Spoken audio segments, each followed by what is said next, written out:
অসম চৰকাৰৰ শিক্ষা বিভাগৰ অমনোযোগিতাৰ বাবে এখন বড়ো মাধ্যমৰ চৰকাৰী বিদ্যালয় বিগত এটা বছৰে বন্ধ হৈ আছে। এই বিদ্যালয়খনত আজি নিমাও পৰিৱেশে বিৰাজ কৰি আছে। এই বিদ্যালয়খনত নাই শিক্ষক, নাই ছাত্ৰ ছাত্ৰী। এই বিদ্যালয়খন এটা সময়ত আন্তঃগাঁথনিৰে উন্নত আছিল। সকলো ব্যৱস্থা এই বিদ্যালয়খনত আছিল। এই বিদ্যালয়খন ৰংপুৰ প্ৰাথমিক বিদ্যালয় 1978 চনত এই বিদ্যালয়খন স্থাপন কৰিছিল স্থানীয় ৰাইজে। এই অঞ্চলত শৈক্ষিক পৰিৱেশ গঢ়ি তোলাৰ বাবে ইয়াৰে স্থানীয় ৰাইজে এখন প্ৰাথমিক বিদ্যালয় নিৰ্মাণ কৰিছিল, যিখন প্ৰাথমিক বড়ো মাধ্যমৰ আছিল। এই প্ৰাথমিক বিদ্যালয়খনৰ মই পৰিৱেশ দেখুৱাইছোঁ। দপদপি ৰংপুৰ BM গুডি পঢ়াশালী, যিখন বড়ো ভাষাত লিখা আছে, কিন্তু এইখন হৈছে দপদপি ৰংপুৰ বড়ো মাধ্যমৰ প্ৰাথমিক বিদ্যালয়। এই বিদ্যালয়খনত যিটো পৰিৱেশ এতিয়া দেখিছে, এই বিদ্যালয়খনৰ পৰিৱেশ পূৰ্বতে নাছিল।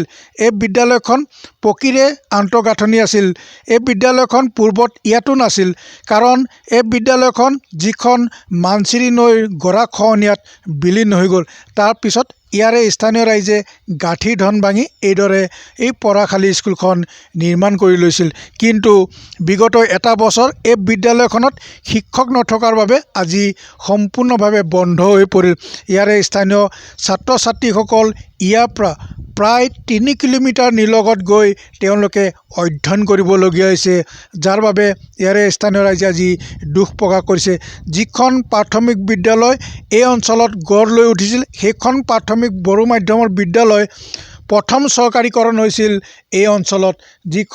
মই যিটো স্থানত আছোঁ, এয়া হৈছে দপদপি ৰংপুৰ প্ৰাথমিক বিদ্যালয়, আৰু এই প্ৰাথমিক বিদ্যালয়খনত আজি নিমাও পৰিৱেশে বিৰাজ কৰিছে। মোৰ সৈতে এজন স্থানীয় ব্যক্তি আছে। আপোনালোকৰ স্কুলখন আপোনালোকে নিজে গঢ় দিছিল শৈক্ষিক পৰিৱেশ গঢ়ি তোলাৰ বাবে। আজি স্কুলখন সম্পূৰ্ণভাৱে বন্ধ হৈ পৰিল, কি ক'ব?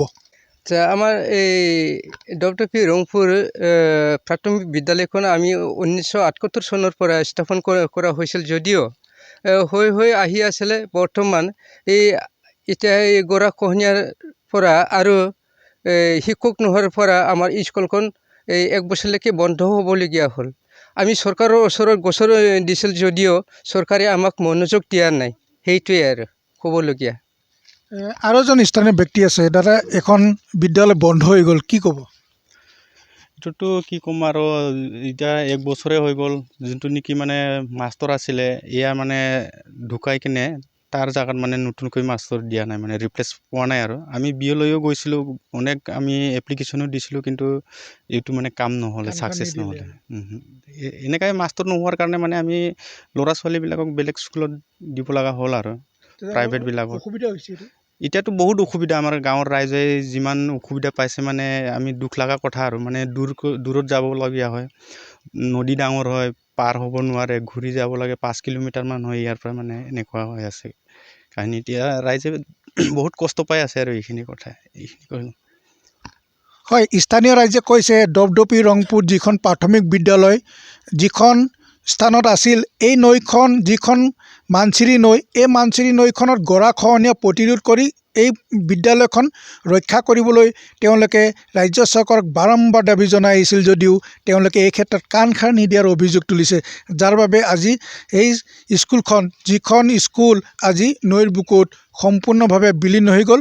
আৰু আজি সেই যিখন স্কুল, যিখন প্ৰাথমিক বিদ্যালয় বড়ো মাধ্যমৰ, যিজন শিক্ষক মৃত্যু হোৱাৰ পিছত অসম চৰকাৰৰ শিক্ষা বিভাগে এজন শিক্ষক নিযুক্তি নিদিয়াৰ বাবে ৰংপুৰ প্ৰাথমিক বড়ো মাধ্যমৰ ঐতিহাসিক এখন বিদ্যালয়, যিখন বিদ্যালয় আজি 48 বছৰ অতিক্ৰম কৰিলে, সেই বিদ্যালয়খন আজি এটা বছৰ প্ৰায় বন্ধ হৈ আছে। এই বিদ্যালয়খনত পুনৰ শিক্ষক নিযুক্তি দি শৈক্ষিক পৰিৱেশ গঢ়ি তুলিবলৈ ৰংপুৰ দপদপি গাঁৱৰ ৰাইজে অসম চৰকাৰৰ শিক্ষা বিভাগক পুনৰ দাবী উত্থাপন কৰিছে।